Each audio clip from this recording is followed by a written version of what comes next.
Hello YouTube and welcome to another video by GodhardGaming. Today I'll be looking at a game called Targi, designed by Andreas Steiger. It's a two-player game that takes approximately 45 minutes to an hour. So first up, let's look at the setup of the game. Okay, so when you've set up Targi, this is how it's going to look. You have 16 cards which are numbered in the top left corner, and they're the boundary cards or the perimeter cards. And you start at number 1 here, which is the noble card, and count all the way around, making a 5x5 grid. And these cards will always be in the same position every time you set up the game. In the middle, these cards can change. Now when you first set up the game, you're going to have tribe cards, which say tribe at the back, set up at the middle top, right, bottom and left positions. And you're going to have goods cards making up the other spaces in the middle of the board. Goods cards contain symbols like gold coins or salt and pepper, which I'll get onto in a little bit. And tribe cards will have victory points, a cost, an ability, and a symbol to show you the type of tribe card. Now once you've got the board set up, you're going to want to get tokens nearby for each player to be able to reach. And you've got salt, pepper, and dates. And each player is going to start with 2 of each resource.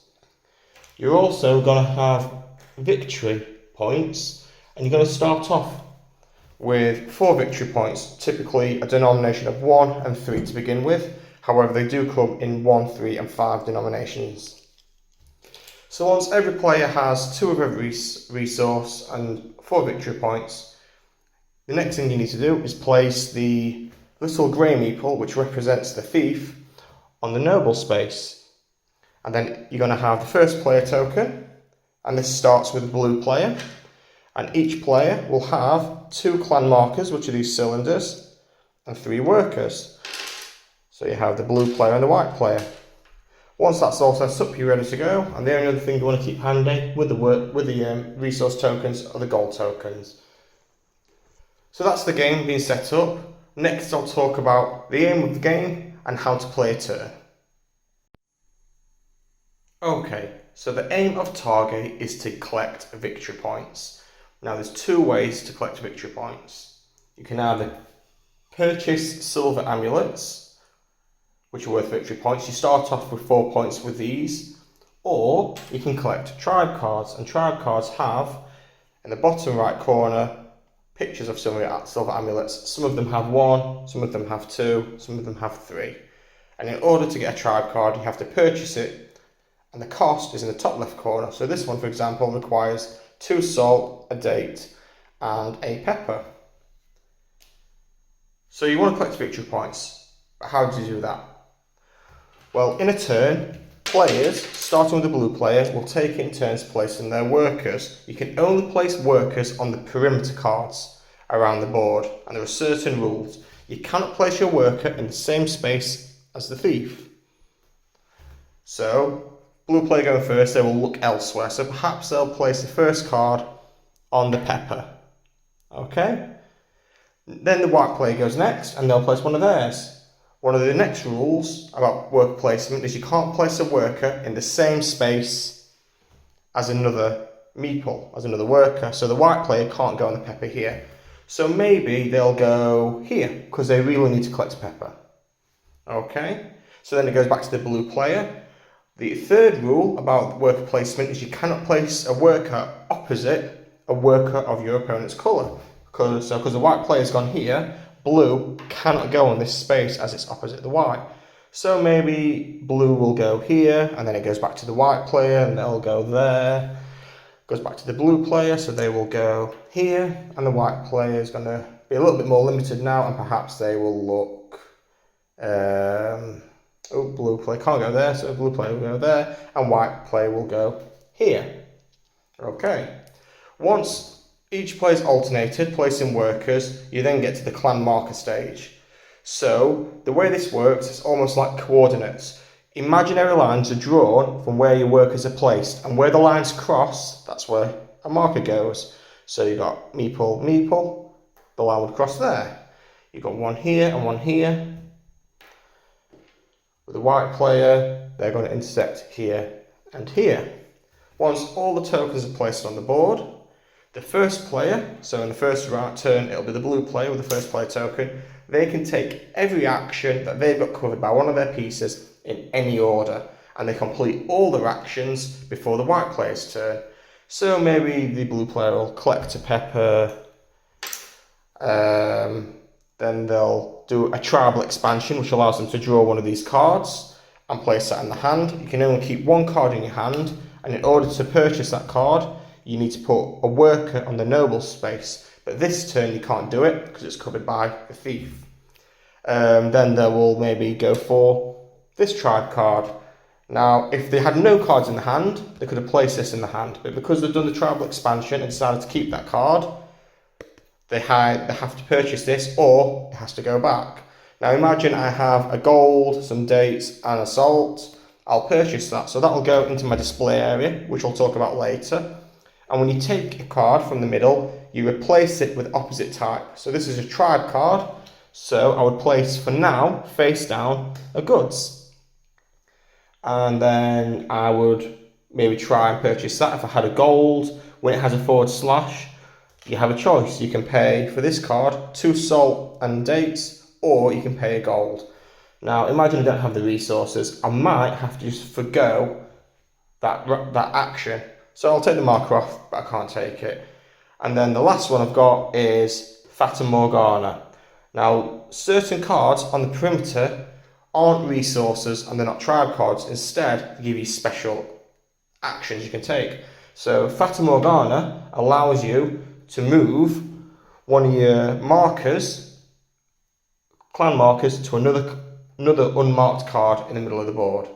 So say I'd not taken that action third, and instead I took this action third, I could have moved this to here, and I could have taken a pepper by taking the action, and then I would have taken the goods card and put it in the discard pile and replaced that particular goods card with a tribe card.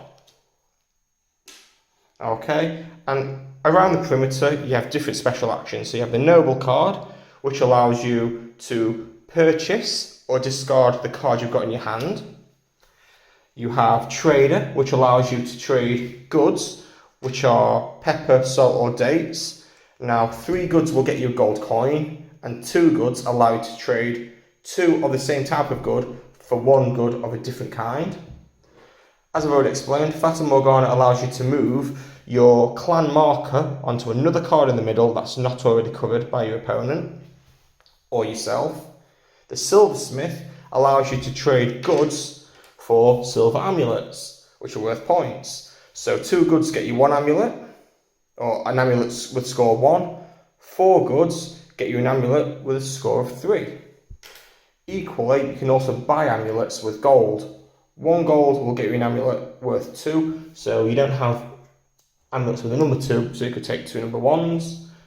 And 2 gold would allow you to get an amulet worth 4, so again you might take a 1 and a 3. The caravan space allows you to take a caravan card, and all you do is you take the resource off the card. So if I draw on this one, I have a choice of taking a date, a salt or a pepper, but some cards have 2 resources, so you can take 2 salt if you're drawing that from the caravan card. And when you're done with the card, it goes in the discard pile. As I did in that hypothetical round, the tribal expansion lets you take a card, but you either have to purchase it straight away or place it in your hand, and if you can't do either, that gets discarded. So you're going to place your workers and you're looking at what you want to do on the perimeter and what cards you want from the middle, and you have to be very tactical in where you place your workers because they have to intersect to get those middle cards.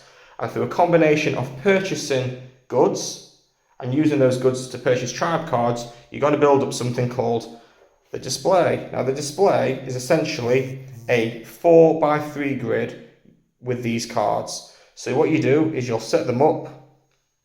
Let's point this down slightly.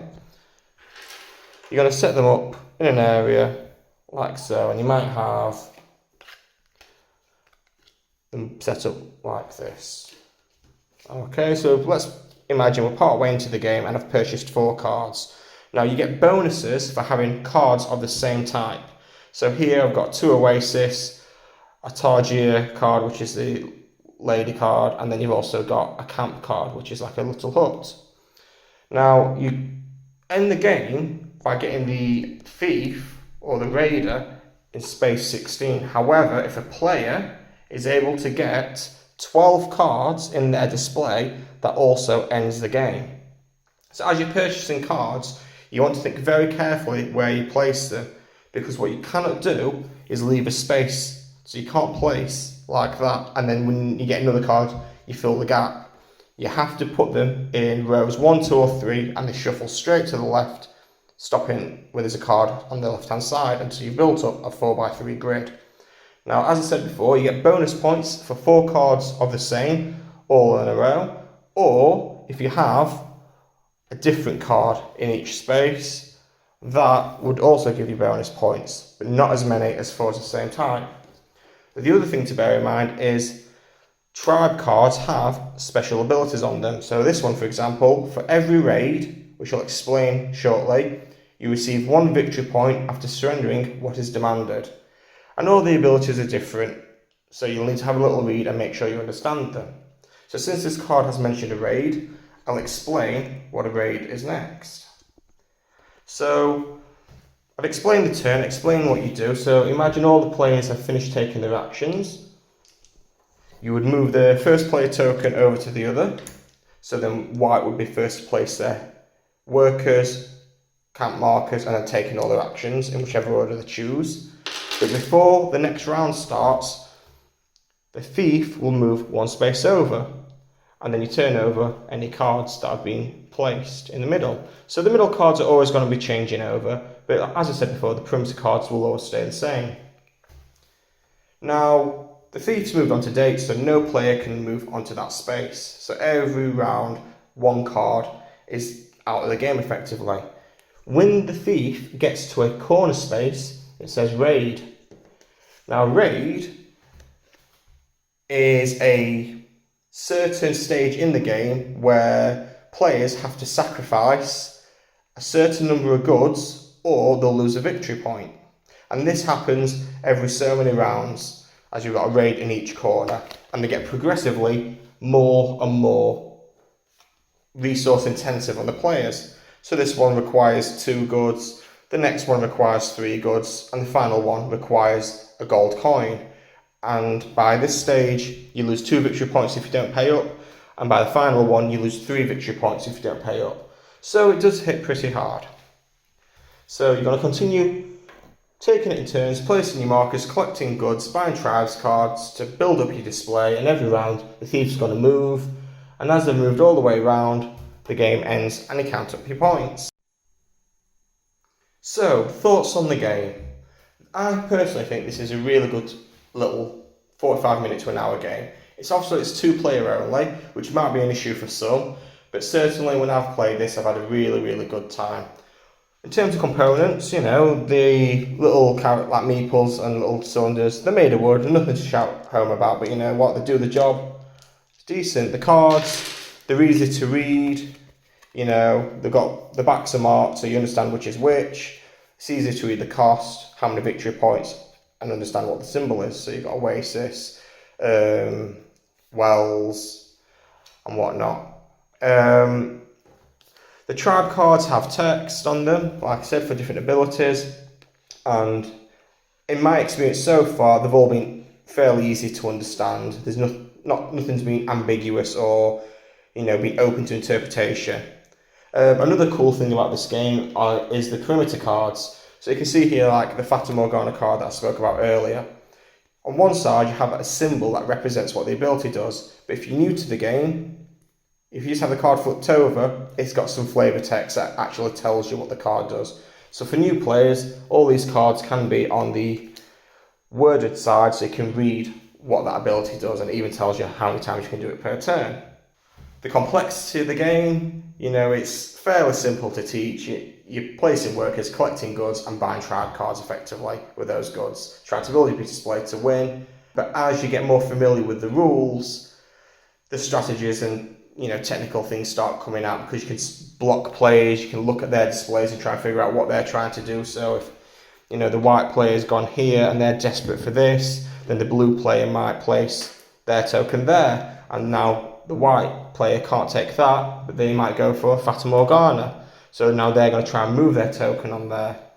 So there's ways of kind of interrupting the flow of your opponents. Can create some really interesting situations. But all in all, it's a fun game, easy to teach, quick to set up. Highly recommend it. I hope you've enjoyed this video. If you have, please subscribe and like. Leave comments below, especially if there's any board games you'd like me to review. I've got a fairly decent collection. I'm looking to expand it, so if I can, I will oblige. Thanks for watching and goodbye.